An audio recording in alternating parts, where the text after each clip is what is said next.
இப்போ ஒரு ஸ்ட்ரேஞ்சர் உங்ககிட்ட வந்து நீங்கள் கொஞ்ச நேரம் சும்மா உட்காரணும், அதுக்கு நான் உங்களுக்கு பே பண்ணுறேன்னு சொன்னார்னா என்ன பண்ணுவீங்க? சும்மா தானே உட்காரணும், பிரச்சனை இல்லை. யோசிச்சு பாருங்க. இப்போ அவர் சொன்ன இடத்துல அந்த டாஸ்க் ஆரம்பிச்சிருச்சு, டைமரும் ஆன் ஆயிருச்சு. என்ன பண்ணணும்? சும்மா உட்காரணும். எவ்வளோ நேரம் தெரியாது, பட் டைம் போகும். 10 மினிட்ஸ் ஆகும், 20 மினிட்ஸ் ஆகும், 30, 1 hour ஆயிடுச்சுன்னு வச்சுக்கோங்க. என்ன பண்ணுவீங்க? எதனா யோசிச்சுட்டு இருப்போம் ப்ரோ. அஃப்கோர்ஸ், ஏன்னா நம்மளை சுற்றி நம்மளுக்கு எதுவும் எங்கேஜாக இல்லைன்னா அதை நம்மளுக்குள்ளே தேட ஆரம்பிச்சிருவோம். Cause boredom is dangerous. But இந்த போர்டமை பேஸ் பண்ணி சில எக்ஸ்பெரிமெண்ட் பண்ணும்போது அதோட ரிசல்ட்ஸ் ஷாக்கிங் அப்படின்னு சொல்கிற அளவுக்கு இல்லைனாலும் சம்திங் இன்ட்ரெஸ்டிங். அந்த சம்திங் என்னென்னு பார்த்துருவோமா காய்ஸ்?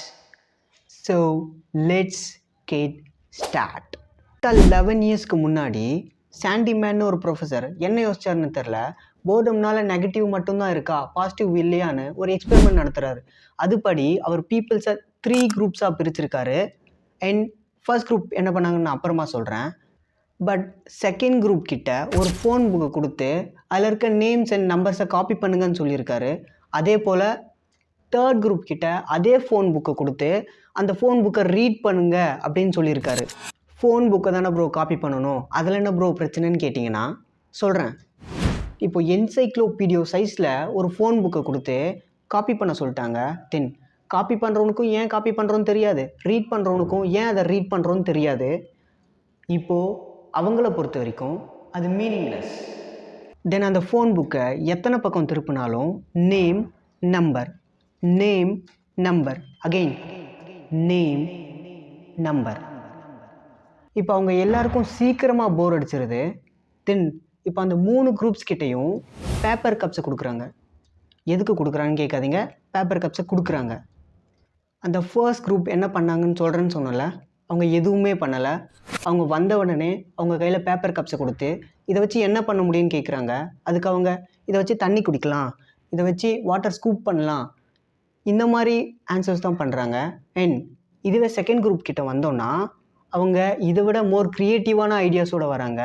பட் இதுவே அந்த தேர்ட் குரூப் கிட்ட அந்த பேப்பர் கப்ஸை கொடுத்து கேட்கும்போது அவங்க செகண்ட் குரூப்பை விட மோர் க்ரியேட்டிவான ஐடியாஸோடு வராங்க. மடோனா ஸ்டைல் ப்ராலாம் செய்கிறாங்கன்னா க்ரியேட்டிவ் தான். இதே போல் 1980s ஒரு எக்ஸ்பெரிமெண்ட் நடத்தியிருக்காங்க. அங்கேயும் பீப்புள்ஸை இதே போல் 2 குரூப்பாக ஸ்ப்ளிட் பண்ணியிருக்காங்க. அண்ட் ஒரு குரூப் ஆஃப் த பீப்புள்ஸுக்கு எங்கேஜாக இருக்கிற மாதிரி டாஸ்க், அண்ட் இன்னொரு குரூப் ஆஃப் பீப்புள்ஸுக்கு போர் அடிக்கிற மாதிரியும் டாஸ்க்கு கொடுத்துருக்காங்க. அண்ட் இப்போ ஒரு கொஷின், யாரெல்லாம் பிளட் டொனேட் பண்ண ஈகராக இருக்கேன்னு கேட்கும்போது அந்த போர்டு குரூப்பில் இருந்தவங்க தான் அதிகமாக இன்ட்ரெஸ்ட் காமிச்சிருக்காங்க. ஸோ மேபி நம்ம மீனிங்லெஸ்ஸாக ஒரு சில ஆக்டிவிட்டீஸ் பண்ணும்போது தான் நம்மளோட தாட்ஸையும் டிசைரும் மீனிங்ஃபுல்லாக இருக்கணும்னு நினைக்கிறேன். அப்படின்னு நீங்கள் நினச்சிங்கன்னா இதையும் கேட்டு போயிருங்க. இதே போல் இன்னொரு எக்ஸ்பெரிமெண்ட் நடத்தியிருக்காங்க. அதோட ரிசல்ட்ஸ் ஷாக்கிங். அதாவது சேம் அதே போல் பீப்புள்ஸை 2 குரூப்பாக ஸ்ப்ளிட் பண்ணிருக்காங்க. ஒரு குரூப்புக்கு எங்கேஜாக இருக்கிற மாதிரி டாஸ்க், அண்ட் இன்னொரு குரூப்புக்கு போர் அடிக்கிற மாதிரி டாஸ்க் கொடுத்துருக்காங்க. And but the test is different. இவங்க என்ன டெஸ்ட் கொடுத்துருக்காங்கன்னா ஒரு கேம், ஒரு கம்ப்யூட்டர் கேம், அதாவது கேம்பிளிங் கேம். அதான் இந்த பட்டன் நமக்குன்னா வீல் சுற்றுமே, அந்த கேம் தான். ஸோ அந்த கேமை கொடுத்து ஃபேக்காக மணி கொடுத்து நீங்கள் பெட் பண்ணுங்க அப்படின்னு சொல்லியிருக்காங்க. தென் இந்த போர் அடித்தவங்க இருக்காங்கள, அவங்க take more risk than the others. Even they loss, அவங்க ரிஸ்க் எடுத்திருக்காங்க. So that means they are lag in making decision when they are bored. ஸோ இப்போ நீ என்னதாண்டா சொல்ல வர அப்படின்னு நீங்கள் கேட்டிங்கன்னா, yes, letting our self bored is important. But அதுக்கப்புறம் நம்ம என்ன பண்ணுறோங்கிறது முக்கியம். அதே போல் ஹேபிச்சுவலாக நம்ம போர் அடிக்கும்போது என்ன பண்ணுறோங்கிறதும் ரொம்ப ரொம்ப முக்கியம். ஃபார் எக்ஸாம்பிள், இப்போ எனக்கு போர் அடிச்சிருச்சுன்னா நான் ரீல்ஸ் பார்க்குறதும் பானோகிராஃபி பார்க்குறதும் என் இஷ்டம்தான்.